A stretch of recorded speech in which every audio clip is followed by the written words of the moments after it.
Long before dollars, banks, or Bitcoin, one ordinary merchant quietly discovered why saving in the wrong thing makes you poor every year. He never heard the word inflation, but he felt it. Every time his hard work turned into rotten grain. What he did next is the same move the wealthy still use today to stay ahead of rising prices, without a single spreadsheet. Our story takes place in a young river city, where trade is booming, but money hasn't been invented yet. People exchange grain for salt, goats for tools, cloth for oil, and when they save, they stack more of the same. In the middle of all this lives a modest trader named Naram, not rich, not poor, just a man who works from sunrise to sunset, filling his storage room with grain and cloth, yet somehow feels stuck in the same place every year.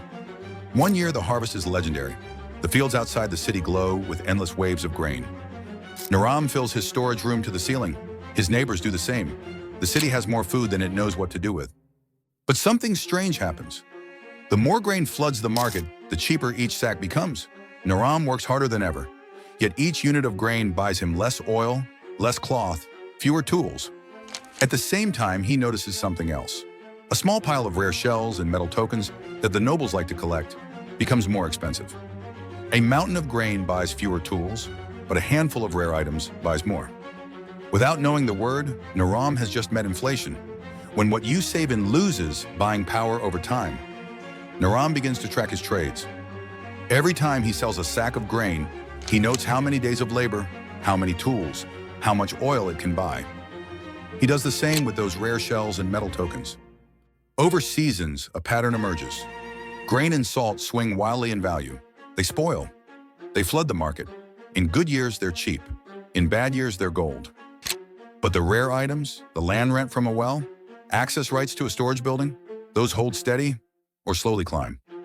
Naram realizes a hard truth. If he keeps storing his life's effort in things that rot or flood the market, he'll always run in place.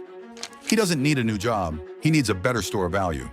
The next time the harvest is good, Naram does something that makes everyone think he has lost his mind. While his neighbors stack more grain into their homes, he starts selling. He sells and sells even as prices drift lower. Then he takes the proceeds and does two things. First, he buys a small share in a public well in a storage building, productive assets that earn him a trickle of income no matter how the harvest goes. Second, he slowly collects more of the rare, durable tokens that the city's elite always seem to want. His neighbors laugh. When famine comes, your pretty stones won't feed you, they say. What they don't see is that Naram has kept enough grain to survive and move the rest of his effort into things that don't rot when the sun shines too bright. Then the city's luck turns. The river runs low, the rains fail. The fields that once glowed gold now lie brown and broken. Grain vanishes from the market. Prices explode.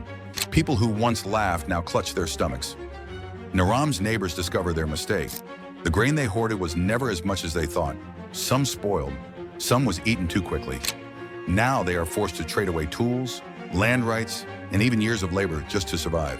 Naram feels the hunger too, but his position is different. His small share in the well in the storage building pays him in grain and silver, whether he works that day or not. The rare tokens he collected when times were easy now buy more grain than ever. The same handful of tokens that once bought 10 sacks now buy 30. He didn't escape by luck. He escaped because he stored his past work in things that held value when everyone else's savings began to die. Naram never used the word inflation, but he understood the question that still matters today. Where does your effort sleep at night? Is it piled up in things that can spoil, flood the market, or be printed without limit? Or is it stored in things that either stay scarce or produce more value over time? Today, we don't store our savings in sacks of grain. We store it in cash, in low-interest accounts, in whatever is easiest. Cash is useful. You need it for emergencies in everyday life. But as prices rise year after year, cash quietly shrinks in power, just like Naram's grain in years of big harvests. If Naram lived today, here's what he would likely do. First, he would keep enough grain to survive. For us, that's an emergency fund. 3 to 6 months of living expenses in cash or something very safe. Second, he would slowly move his extra savings into productive assets, things that can earn or grow, broad market index funds, small businesses, real estate, or even skills that raise your income. Third, he would be suspicious of fake grain, investments that promise unrealistically high returns with no risk or trends everyone brags about but few understand. Naram's simple rule is this: don't let your future live in things that die slowly. Years later, when famine and plenty have both come and gone, Naram's neighbors still ride the waves of fortune. But Naram's family lives differently. Their comfort doesn't depend on a single harvest. Their future is rooted in wells, storage, and trade that keep paying them long after the fields rest. He didn't beat inflation with complex formulas. He did it by asking one question you can ask today. Am I saving in things that die or in things that endure?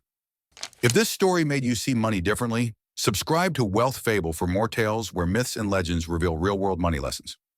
In the next episode, we leave the markets and step into a palace to watch a great fortune destroyed in just 3 generations.